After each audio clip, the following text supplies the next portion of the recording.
ॐ गजाननं भूतगणादिसेवितं कपितजम्बुफलचारुभक्षणं उमासुतं शोकविनाशकारकं नमामि विघ्नेश्वरपादपङ्कजम्। ॐ वक्रतुण्डमहाकाये सूर्यकोटिसम्प्रभ निर्विघ्नं कुरु मे देव सर्वकार्येषु सर्वदा। ॐ अतुलितबलधामं नमामि हेमशैलावदेहं नमामि धनुजवनकृशानुं नमामि ज्ञानिनामग्रगण्यं नमामि सकलगुणनिधानं नमामि वानराणामधीशं नमामि रघुपतिप्रियभक्तं नमामि ॐ वातजातं नमामि।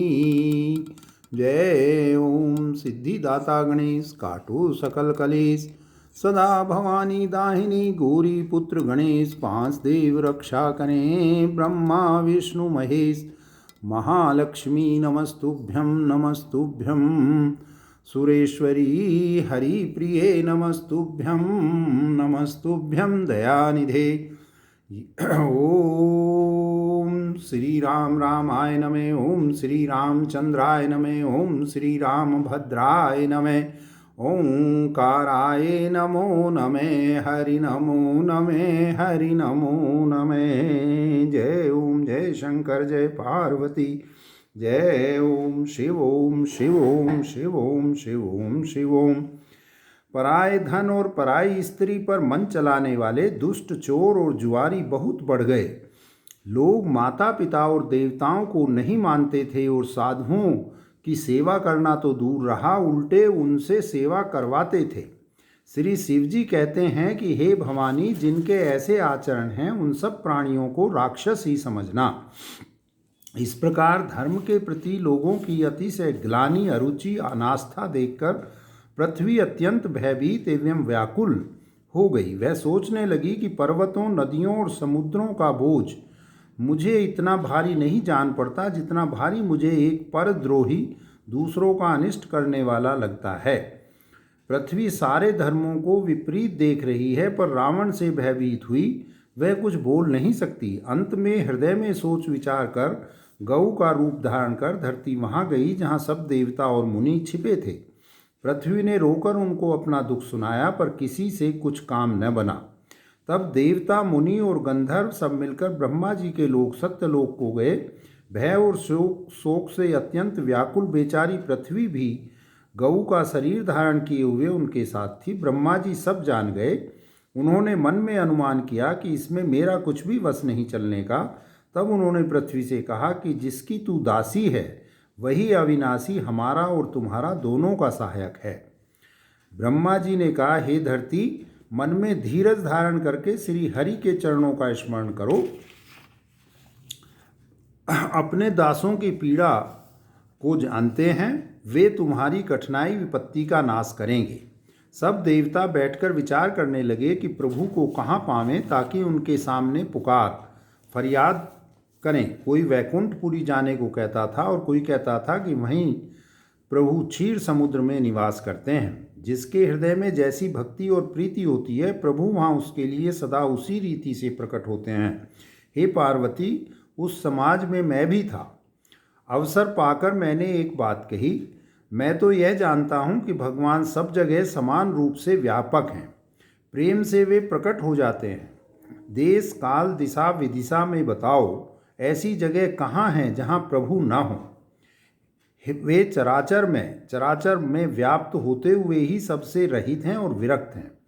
उनकी कहीं आसक्ति नहीं है। वे प्रेम से प्रकट होते हैं जैसे अग्नि। अग्नि अव्यक्त रूप से सर्वत्र व्याप्त है, परंतु जहाँ उसके लिए अग्नि मंथनादि साधन किए जाते हैं वहाँ वे प्रकट होती है। इसी प्रकार सर्वत्र व्याप्त भगवान भी प्रेम से प्रकट होते हैं। मेरी बात सबको प्रिय लगी। ब्रह्मा जी ने साधु साधु कहकर बड़ाई की। मेरी बात सुनकर ब्रह्मा जी के मन में बड़ा हर्ष हुआ। उनका तन पुलकित हो गया और नेत्रों से प्रेम के आंसू बहने लगे। तब वे धीर बुद्धि ब्रह्मा जी सावधान होकर हाथ जोड़कर स्तुति करने लगे कि हे देवताओं के स्वामी, सेवकों को सुख देने वाले, शरणागत की रक्षा करने वाले भगवान, आपकी जय हो, जय हो। हे गो ब्राह्मणों का हित करने वाले, असुरों का विनाश करने वाले, समुद्र की कन्या के प्रिय स्वामी, आपकी जय हो। हे देवता और पृथ्वी का पालन करने वाले, आपकी लीला अद्भुत है, उसका भेद कोई नहीं जानता। ऐसे जो स्वभाव से ही कृपालु और दीन दयालु हैं, वे ही हम पर कृपा करें। हे अविनाशी, सबके हृदय में निवास करने वाले, अंतर्यामी, सर्वव्यापक, परम आनंद स्वरूप, अज्ञेय, इंद्रियों से परे, पवित्र चरित्र, माया से रहित, मुकुंद, मोक्षदाता, आपकी जय हो, जय हो। इस लोक और परलोक के सब भोगों से विरक्त तथा मोह से सर्वथा छूटे हुए ज्ञानी मुनि वृंद भी अत्यंत अनुरागी प्रेमी बनकर जिनका रात दिन ध्यान करते हैं और जिनके गुणों के समूह का गान करते हैं, उन सच्चिदानंद की जय हो। जिन्होंने बिना किसी दूसरे संगी अथवा सहायक के अकेले ही या स्वयं अपने को त्रिगुण रूप ब्रह्मा विष्णु शिव रूप बनाकर अथवा बिना किसी उपादान कारण के अर्थात स्वयं ही सृष्टि का अभिन्न निमित्तोपादान कारण बनकर 3 प्रकार की सृष्टि उत्पन्न की, वे पापों का नाश करने वाले भगवान हमारी सुधि लें। हम न भक्ति जानते हैं न पूजा, जो संसार के जन्म मृत्यु के भय का नाश करने वाले, मुनियों के मन को आनंद देने वाले और विपत्तियों के समूह को नष्ट करने वाले हैं। हम सब देवताओं के समूह मन वचन और कर्म से चतुराई करने की बान छोड़कर उन भगवान की शरण आए हैं, उन भगवान की शरण आए हैं। जय सिया राम। सरस्वती, वेद, शेष जी और संपूर्ण ऋषि कोई भी जिनको नहीं जानते, जिन्हें दीन प्रिय हैं, ऐसा वेद पुकार कर कहते हैं, वे श्री भगवान हम पर दया करें। हे संसार रूपी समुद्र के मथने के लिए मंदराचल रूप सब प्रकार से सुंदर गुणों के धाम और सुखों की राशि नाथ, आपके चरण कमलों में मुनि सिद्ध और सारे देवता भय से अत्यंत व्याकुल होकर नमस्कार करते हैं। देवता और पृथ्वी को भयभीत जानकर और उनके स्नेह युक्त वचन सुनकर शोक और संदेह को हरने वाली गंभीर आकाशवाणी हुई। हे मुनि सिद्ध और देवताओं के स्वामियों, डरो मत, तुम्हारे लिए मैं मनुष्य का रूप धारण करूंगा और उदार पवित्र सूर्य वंश में अंशों सहित मनुष्य का अवतार लूंगा। कश्यप और अदिति ने बड़ा भारी तप किया था, मैं पहले ही उनको वर दे चुका हूँ। वे ही दशरथ और कौशल्या के रूप में मनुष्यों के राजा होकर श्री अयोध्यापुरी में प्रकट हुए हैं। उन्हीं के घर जाकर मैं रघुकुल में श्रेष्ठ 4 भाइयों के रूप में अवतार लूँगा। नारद के सब वचन मैं सत्य करूँगा और अपनी पराशक्ति के सहित अवतार लूँगा। मैं पृथ्वी का सब भार हर लूँगा। हे देववृंद, तुम निर्भय हो जाओ। आकाश में ब्रह्म भगवान की वाणी को कान से सुनकर देवता तुरंत लौट गए, उनका हृदय शीतल हो गया। तब ब्रह्मा जी ने पृथ्वी को समझाया, वह भी निर्भय हुई और उसके जी में भरोसा ढाढ़स आ गया। देवताओं को यही सिखाकर कि वानरों का शरीर धर धर कर तुम लोग पृथ्वी पर जाकर भगवान के चरणों की सेवा करो, ब्रह्मा जी अपने लोक को चले गए। सब देवता अपने अपने लोक को गए। पृथ्वी सहित सबके मन को शांति मिली। ब्रह्मा जी ने जो कुछ आज्ञा दी उससे देवता बहुत प्रसन्न हुए और उन्होंने वैसा करने में देर नहीं की। पृथ्वी पर उन्होंने वानर देह धारण की। उनमें अपार बल और प्रताप था। सभी सूरवीर थे। पर्वत वृक्ष और नख ही उनके शस्त्र थे। वे धीर बुद्धि वाले वानर रूप देवता भगवान के आने की राह देखने लगे। वे वानर पर्वतों और जंगलों में जहाँ तहाँ अपनी अपनी सुंदर सेना बनाकर भरपूर छा गए। यह सब सुंदर चरित्र मैंने कहा। अब वह चरित्र सुनो जिसे बीच में ही छोड़ दिया था। अवधपुरी में रघुकुल शिरोमणि दशरथ नाम के राजा हुए, जिनका नाम वेदों में विख्यात है। वे धर्म धुरंधर, गुणों के भंडार और ज्ञानी थे। उनके हृदय में सारंग धनुष धारण करने वाले भगवान की भक्ति थी और उनकी बुद्धि भी उन्हीं में लगी रहती थी। उनकी कौशल्या आदि प्रिय रानियां सभी पवित्र आचरण वाली थी। वे बड़ी विनीत और पति के अनुकूल चलने वाली थी और श्री हरि के चरण कमलों में उनका दृढ़ प्रेम था। जय सिया राम। एक बार राजा के मन में बड़ी ग्लानि हुई कि मेरे पुत्र नहीं हैं। राजा तुरंत ही गुरु के घर गए और चरणों में प्रणाम कर बहुत विनय की। राजा ने अपना सारा दुख सुख गुरु को सुनाया। गुरु वशिष्ठ जी ने उन्हें बहुत प्रकार से समझाया और कहा, धीरज धरो, तुम्हारे 4 पुत्र होंगे जो तीनों लोकों में प्रसिद्ध और भक्तों के भय को हरने वाले होंगे। वशिष्ठ जी ने श्रृंगी ऋषि को बुलवाया और उनसे शुभ पुत्र कामेष्टि यज्ञ कराया। मुनि के भक्ति सहित आहुतियाँ देने पर अग्निदेव हाथ में चरु हविषान्न खीर लिए प्रकट हुए और दशरथ से बोले, वशिष्ठ ने हृदय में जो कुछ विचारा था तुम्हारा वह सब काम सिद्ध हो गया। हे राजन, अब तुम जाकर इस हविषान्न को जिसको जैसा उचित हो वैसा भाग बनाकर बांट दो। तदनंतर अग्निदेव सारी सभा को समझाकर अंतर्ध्यान हो गए। राजा परमानंद में मगन हो गए। उनके हृदय में हर्ष समाता न था। उसी समय राजा ने अपनी प्यारी पत्नियों को बुलाया। कौसल्या आदि सब रानियां वहां चली आईं। राजा ने पायस का आधा भाग कौसल्या को दिया और शेष आधे के 2 भाग किए।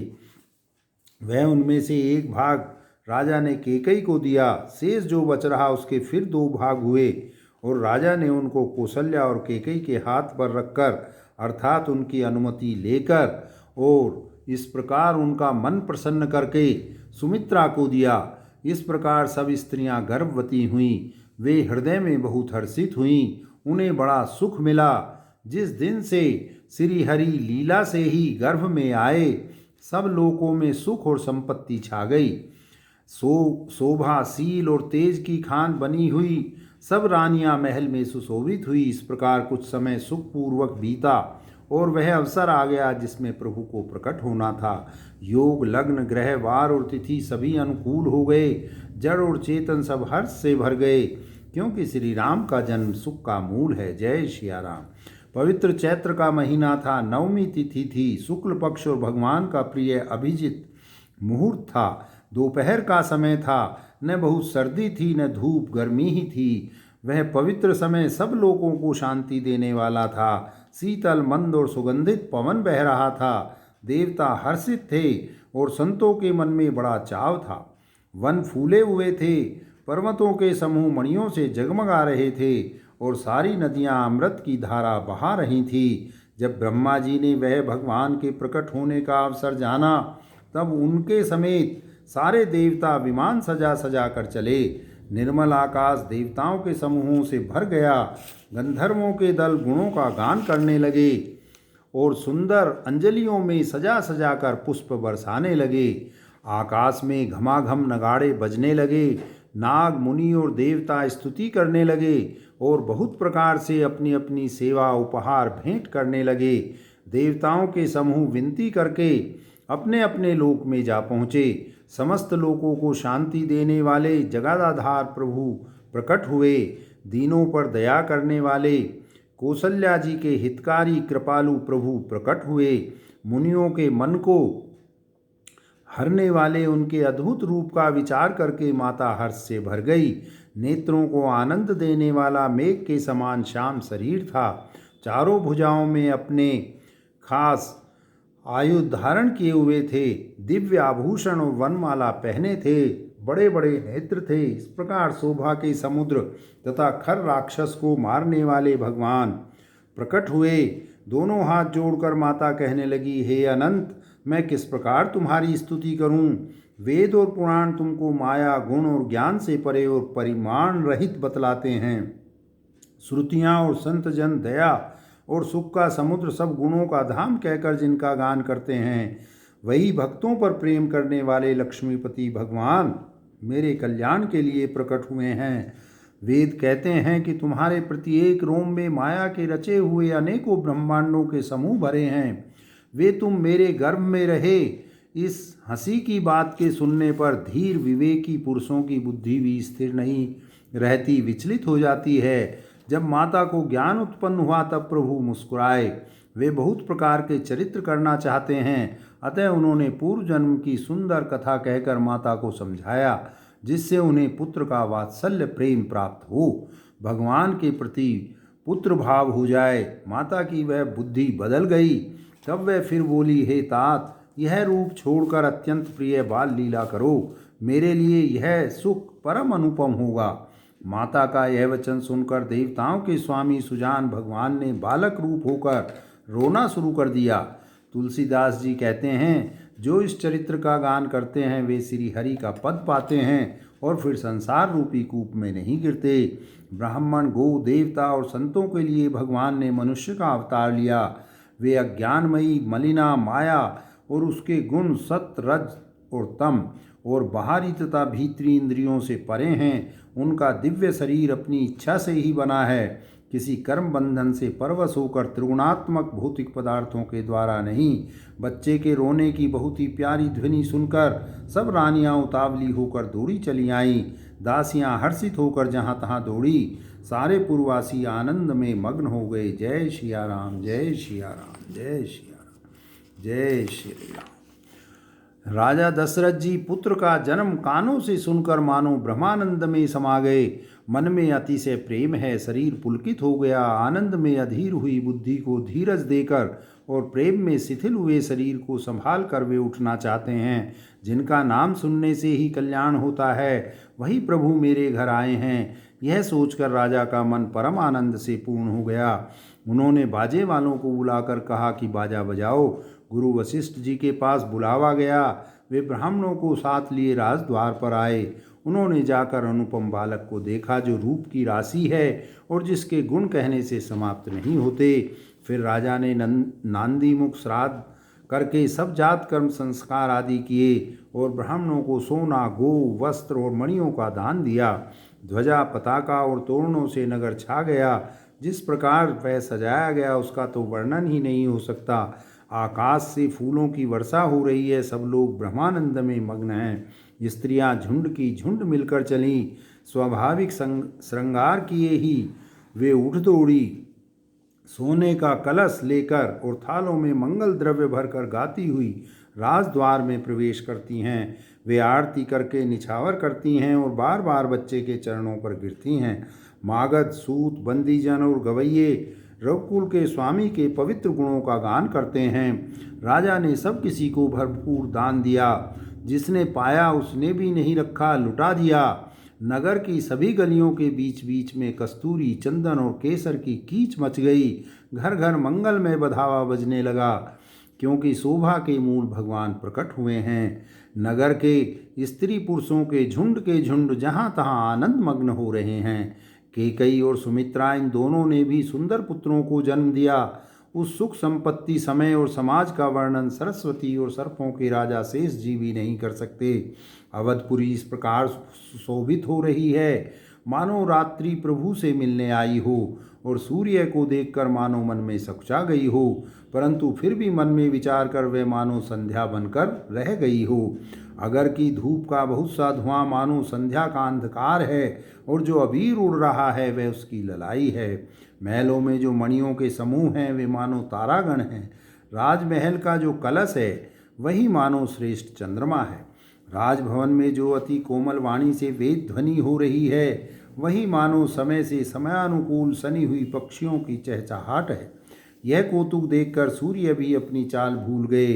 1 महीना उन्होंने जाता हुआ न जाना, अर्थात उन्हें 1 महीना वहीं बीत गया। ओम जय सिया राम, जय सिया राम। महीने भर का दिन हो गया। इस रहस्य को कोई नहीं जानता। सूर्य अपने रथ सहित वहीं रुक गए। फिर रात किस तरह होती यह रहस्य किसी ने नहीं जाना। सूर्य देव भगवान श्री राम जी का गुणगान करते हुए चले। यह महोत्सव देखकर देवता, मुनि और नाग अपने भाग्य की सराहना करते हुए अपने अपने घर चले। हे पार्वती, तुम्हारी बुद्धि श्री राम जी के चरणों में बहुत दृढ़ है, इसलिए मैं और भी अपनी एक चोरी की बात कहता हूँ, सुनो। काकभुसुंडी और मैं दोनों वहाँ साथ साथ थे, परंतु मनुष्य रूप में होने के कारण हमें कोई जान न सका। परम आनंद और प्रेम के सुख में फूले हुए हम दोनों मगन मन से मस्त हुए। गलियों में तन मन की सुधि भूले हुए फिरते थे, परंतु यह शुभ चरित्र वही जान सकता है जिस पर श्री राम जी की कृपा हो। जय श्री राम। उस अवसर पर जो जिस प्रकार आया और जिसके मन को जो अच्छा लगा राजा ने उसे वही दिया। हाथी, रथ, घोड़े, सोना, गोएं, हीरे और भांति भांति के वस्त्र राजा ने दिए। राजा ने सबके मन को संतुष्ट किया। इसी से सब लोग जहाँ तहाँ आशीर्वाद दे रहे थे कि तुलसीदास के स्वामी सब पुत्र चारों राजकुमार चिरंजीवी हों, दीर्घायु हों। इस प्रकार कुछ दिन बीत गए। दिन और रात जाते हुए जान नहीं पड़ते। तब नामकरण संस्कार का समय जानकर राजा ने ज्ञानी मुनि श्री वशिष्ठ जी को बुला भेजा। मुनि की पूजा करके राजा ने कहा, हे मुनि, आपने मन में जो विचार रखे हों वे नाम रखिए। मुनि ने कहा, हे राजन, इनके अनेक अनुपम नाम हैं, फिर भी मैं अपनी बुद्धि के अनुसार कहूँगा। ये जो आनंद के समुद्र और सुख की राशि हैं, जिस आनंद सिंधु के एक कण से तीनों लोग सुखी होते हैं, उन आपके सबसे बड़े पुत्र का नाम राम है, जो सुख का भवन और संपूर्ण लोगों को शांति देने वाला है, जो संसार का भरण पोषण करते हैं। उन आपके दूसरे पुत्र का नाम भरत हुआ, जिनके स्मरण मात्र से शत्रु का नाश होता है। उनको वेदों में प्रसिद्ध शत्रुघ्न नाम है, जो शुभ लक्षणों के धाम श्री राम जी के प्यारे और सारे जगत के आधार हैं। गुरु वशिष्ठ जी ने उनका लक्ष्मण ऐसा श्रेष्ठ नाम रखा। गुरु जी ने हृदय में विचार कर ये नाम रखे और कहा, हे राजन, तुम्हारे चारों पुत्र वेद के तत्व साक्षात परात्पर भगवान हैं, जो मुनियों के धन, भक्तों के सर्वस्व और शिव जी के प्राण हैं। उन्होंने इस समय तुम लोगों के प्रेमवश बाल लीला के रस में सुख माना है। बचपन से ही श्री रामचंद्र जी को अपना परम हितैषी स्वामी जानकर लक्ष्मण जी ने उनके चरणों में प्रीति जोड़ ली। भरत और शत्रुघ्न दोनों भाइयों में स्वामी और सेवक की जिस प्रीति की प्रशंसा है, वैसी प्रीति हो गई। श्याम और गौर शरीर वाली दोनों सुंदर जोड़ियों की शोभा को देखकर माताएं तृण तोड़ती हैं। यूँ तो चारों ही पुत्र शील, रूप और गुण के धाम हैं, तो भी सुख के समुद्र श्री रामचंद्र जी सबसे अधिक हैं। उनके हृदय में कृपा रूपी चंद्रमा प्रकाशित हैं। उनकी मन को हरने वाली हंसी उस कृपा रूपी चंद्रमा की किरणों को सूचित करती है। कभी गोद में लेकर, कभी उत्तम पालने में लिटाकर माता प्यारे ललना कहकर दुलार करती हैं। जो सर्वव्यापक, निरंजन, माया रहित, निर्गुण, विनोद रहित और अजन्मा ब्रह्म हैं, वही प्रेम और भक्ति के वश कौशल्या जी की गोद में खेल रहे हैं। उनके नील कमल और गंभीर जल से भरे हुए मेघ के समान श्याम शरीर में करोड़ों कामदेवों की शोभा है। लाल लाल चरण कमलों के नखों की शुभ्र ज्योति ऐसी मालूम होती है जैसे लाल कमल के पत्तों पर मोती स्थिर हो गए हों। चरण तलों में वज्र, ध्वजा और अंकुश के चिन्ह शोभित हैं। नुपुर पैंजनी की ध्वनि सुनकर मुनियों का भी मन मोहित हो जाता है। कमर में करधनी और पेट पर 3 रेखाएं त्रिवली हैं। नाभि की गंभीरता को तो वही जानते हैं जिन्होंने उसे देखा है। बहुत से आभूषणों से सुशोभित विशाल भुजाएं हैं। हृदय पर बाघ के नख की बहुत ही निराली छटा है। छाती पर रत्नों से युक्त मणियों के हार की शोभा और ब्राह्मण भृगु के चरण चिन्ह को देखते ही मन लुभा जाता है। कंठ शंख के समान उतार चढ़ाव वाला 3 रेखाओं से सुशोभित है और ठोड़ी बहुत ही सुंदर है। मुख पर असंख्य कामदेवों की छटा छा रही है। 2 सुंदर दंतुलियां हैं। लाल लाल ओठ हैं। नासिका तिलक के सौंदर्य का तो वर्णन ही कौन कर सकता है। सुंदर कान और बहुत ही सुंदर गाल हैं। मधुर तोतले शब्द बहुत ही प्यारे लगते हैं। जन्म के समय से रखे हुए चिकने और घुंघराले बाल हैं, जिनको माता ने बहुत प्रकार से बनाकर संवार दिया है। शरीर पर पीली झंगुली पहनाई हुई है। उनका घुटनों और हाथों के बल चलना मुझे बहुत ही प्यारा लगता है। उनके रूप का वर्णन वेद और शेष जी भी नहीं कर सकते। उसे वही जानता है जिसने कभी स्वप्न में भी देखा हो। जो सुख के पुंज मोह से परे तथा ज्ञान, वाणी और इंद्रियों से अतीत हैं, वे भगवान दशरथ कौशल्या के अत्यंत प्रेम के वश होकर पवित्र बाल लीला करते हैं। इस प्रकार संपूर्ण जगत के माता पिता श्री राम जी अवधपुर के निवासियों को सुख देते हैं, जिन्होंने श्री रामचंद्र जी के चरणों में प्रीति जोड़ी है। हे भवानी, उनकी है प्रत्यक्ष गति है। श्री रघुनाथ जी से विमुख होकर मनुष्य चाहे करोड़ों उपाय करे, परंतु उसका संसार बंधन कौन छुड़ा सकता है। जिसने सब चराचर जीवों को अपने वश में कर रखा है, वह माया भी प्रभु से भय खाती है। भगवान उस माया को भों के इशारे पर नचाते हैं। ऐसे प्रभु को छोड़कर कहो और किसका भजन किया जाए। मन, वचन और कर्म से चतुराई छोड़कर भजते ही श्री रघुनाथ जी कृपा करेंगे। इस प्रकार से प्रभु श्री रामचंद्र जी ने बाल क्रीड़ा की और समस्त नगर निवासियों को सुख दिया। कौशल्या जी कभी उन्हें गोद में लेकर हिलाती डुलाती और कभी पालने में लिटाकर झुलाती थी। प्रेम में मगन कौशल्या जी रात और दिन का बीतना नहीं जानती थी। पुत्र के स्नेहवश माता उनके बाल चरित्रों का गान किया करती। एक बार माता ने श्री रामचंद्र जी को स्नान कराया और श्रृंगार करके पालने पर पोढ़ा दिया। फिर अपने कुल के इष्ट देव भगवान की पूजा के लिए स्नान किया। पूजा करके नैवेद्य चढ़ाया और स्वयं वहाँ गई जहाँ रसोई बनाई गई थी। फिर माता वहीं पूजा के स्थान में लौट आई और वहाँ आने पर पुत्र को इष्ट देव भगवान के लिए चढ़ाए हुए नैवेद्य का भोजन करते देखा। माता भयभीत होकर पालने में सोया था, यहाँ किसने लाकर बैठा दिया। इस बात से डरकर पुत्र के पास गई तो वहाँ बालक को सोया हुआ देखा। फिर पूजा स्थान में लौटकर देखा कि वही पुत्र वहाँ भोजन कर रहा है। उनके हृदय में कंप होने लगा और मन को धीरज नहीं होता।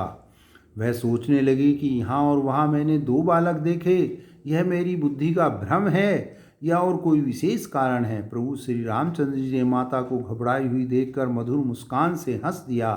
फिर उन्होंने माता को अपना अखंड अद्भुत रूप दिखलाया, जिसके एक एक रोम में करोड़ों ब्रह्मांड लगे हुए हैं। अगणित सूर्य, चंद्रमा, शिव, ब्रह्मा, बहुत से पर्वत, नदियाँ, समुद्र, पृथ्वी, वन, काल, कर्म, गुण, ज्ञान और स्वभाव देखे और वे पदार्थ भी देखे जो कभी सुने भी न थे। सब प्रकार से बलवती माया को देखा कि वे भगवान के सामने अत्यंत भयभीत हाथ जोड़े खड़ी है। जीव को देखा जिसे वह माया नचाती है और फिर भक्ति को देखा जो उस जीव को माया से छुड़ा देती है। माता का शरीर पुलकित हो गया, मुख से वचन नहीं निकलता। तब आंखें मूंदकर उसने श्री रामचंद्र जी के चरणों में सिर नवाया। माता को आश्चर्यचकित देखकर खर के शत्रु श्री राम जी फिर बाल रूप हो गए। माता से स्तुति भी नहीं की जाती, वह डर गईं कि मैंने जगत पिता परमात्मा को पुत्र करके जाना। श्री हरि ने माता को बहुत प्रकार से समझाया और कहा, हे माता सुनो, यह बात कहीं पर कहना नहीं। कौशल्या जी बार बार हाथ जोड़कर विनय करती हैं कि हे प्रभु, मुझे आपकी माया अब कभी न व्यापे। भगवान ने बहुत प्रकार से बाल लीलाएं की और अपने सेवकों को अत्यंत आनंद दिया। कुछ समय बीतने पर चारों भाई बड़े होकर कुटुंबियों को सुख देने वाले हुए। तब गुरुजी ने जाकर चूड़ा कर्म संस्कार किया। ब्राह्मणों ने फिर बहुत सी दक्षिणा पाई।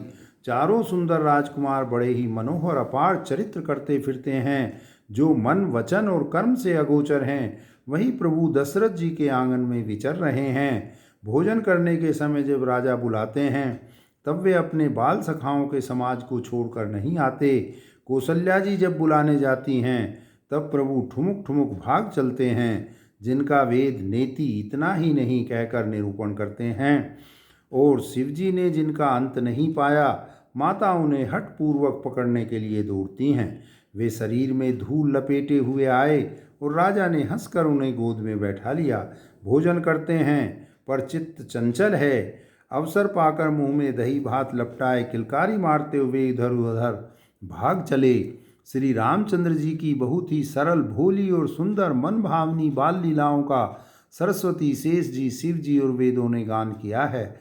जिनका मन इन लीलाओं में अनुरक्त नहीं हुआ, विधाता ने उन मनुष्यों को वंचित कर दिया, नितांत भाग्यहीन बनाया। जो ही सब भाई कुमारावस्था के हुए, त्यों ही गुरु, पिता और माता ने उनका यज्ञोपवीत संस्कार कर दिया। श्री रघुनाथ जी भाइयों सहित गुरु के घर में विद्या पढ़ने गए और थोड़े ही समय में उनको सब विद्याएं आ गई। चारों वेद जिनके स्वाभाविक श्वास हैं, वे भगवान पढ़ें, यह बड़ा कौतुक है। और चारों भाई विद्या, विनय, गुण और शील में बड़े निपुण हैं और सब राजाओं की लीलाओं के ही खेल खेलते हैं।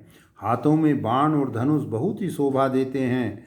रूप देखते ही चराचर जड़ चेतन मोहित हो जाते हैं। वे सब भाई जिन गलियों में खेलते हुए निकलते हैं, उन गलियों के सभी स्त्री पुरुष उनको देखकर स्नेह से शिथिल हो जाते हैं अथवा ठिठक कर रह जाते हैं। कौशलपुर के रहने वाले स्त्री पुरुष, बूढ़े और बालक सभी को कृपालु श्री रामचंद्र जी प्राणों से भी बढ़कर प्रिय लगते हैं। श्री रामचंद्र जी भाइयों और इष्ट मित्रों को बुलाकर साथ ले लेते हैं और नित्य वन में जाकर शिकार खेलते हैं। मन में पवित्र समझकर मृगों को मारते हैं और प्रतिदिन लाकर राजा दशरथ जी को दिखलाते हैं। जो मृग श्री राम जी के बाण से मारे जाते थे वे शरीर छोड़कर देवलोक को चले जाते थे। श्री रामचंद्र जी अपने छोटे भाइयों और सखाओं के साथ भोजन करते हैं और माता पिता की आज्ञा का पालन करते हैं। जिस प्रकार नगर के लोग सुखी हों, कृपा निधान श्री रामचंद्र जी वही संयोग लीला करते हैं। वे मन लगाकर वेद पुराण सुनते हैं और फिर स्वयं छोटे भाइयों को समझाकर कहते हैं। श्री रघुनाथ जी प्रातःकाल उठकर माता पिता और गुरु को मस्तक नवाते हैं और आज्ञा लेकर नगर का काम करते हैं। उनके चरित्र देख देख कर राजा मन में बड़े हर्षित होते हैं। जो व्यापक, अकल, इच्छा रहित, अजन्मा और निर्गुण हैं तथा जिनका न नाम है न रूप, वही भगवान भक्तों के लिए नाना प्रकार के अनुपम अलौकिक चरित्र करते हैं। यह सब चरित्र मैंने गाकर कहा, अब आगे की कथा मन लगाकर सुनो। ज्ञानी महामुनि विश्वामित्र जी वन में शुभ आश्रम पवित्र स्थान जानकर बसते थे। जहाँ वे मुनि जप, यज्ञ और योग करते थे, परंतु मारीच और सुबाहु से बहुत डरते थे। यज्ञ देखते ही राक्षस दौड़ पड़ते थे और उपद्रव मचाते थे, जिससे मुनि बहुत दुख पाते थे। गाधी के पुत्र विश्वामित्र जी के मन में चिंता छा गई कि ये पापी राक्षस भगवान के मारे बिना नहीं मरेंगे। तब श्रेष्ठ मुनि ने मन में विचार किया कि प्रभु ने पृथ्वी का भार हरने के लिए अवतार लिया है। इसी बहाने जाकर मैं उनके चरणों का दर्शन करूं और विनती करके दोनों भाइयों को ले आऊं। आहा, जो ज्ञान, वैराग्य और सब गुणों के धाम हैं, उन प्रभु को मैं नेत्र भर कर देखूंगा। बहुत प्रकार से मनोरथ करते हुए जाने में देर नहीं लगी। सरयू जी के जल में स्नान करके वे राजा के दरवाजे पर पहुँचे। राजा ने जब मुनि का आना सुना तब वे ब्राह्मणों के समाज को साथ लेकर मिलने गए और दंडवत करके मुनि का सम्मान करते हुए उन्हें लाकर अपने आसन पर बैठाया। चरणों को धोकर बहुत पूजा की और कहा, मेरे समान धन्य आज दूसरा कोई नहीं है। फिर अनेक प्रकार के भोजन करवाए, जिससे श्रेष्ठ मुनि ने अपने हृदय में बहुत ही हर्ष प्राप्त किया। फिर राजा ने चारों पुत्रों को मुनि के चरणों पर डाल दिया, उनसे प्रणाम कराया। श्री रामचंद्र जी को देखकर मुनि अपनी देह की सुधि भूल गए। वे श्री राम जी के मुख की शोभा देखते ही ऐसे मग्न हो गए मानो चकोर पूर्ण चंद्रमा को देखकर लुभा गया हो। तब राजा ने मन में हर्षित होकर ये वचन कहे, हे मुनि, इस प्रकार कृपा तो आपने कभी नहीं की। आज किस कारण से आपका शुभागमन हुआ, कहिए, मैं उसे पूरा करने में देर नहीं लगाऊंगा। मुनि ने कहा, हे राजन, राक्षसों के समूह मुझे बहुत सताते हैं, इसीलिए मैं तुमसे कुछ मांगने आया हूँ। छोटे भाई सहित श्री रघुनाथ जी को मुझे दो। राक्षसों के मारे जाने पर मैं सनाथ हो जाऊंगा, सुरक्षित हो जाऊंगा। हे राजन, मन प्रसन्न मन से इनको दो।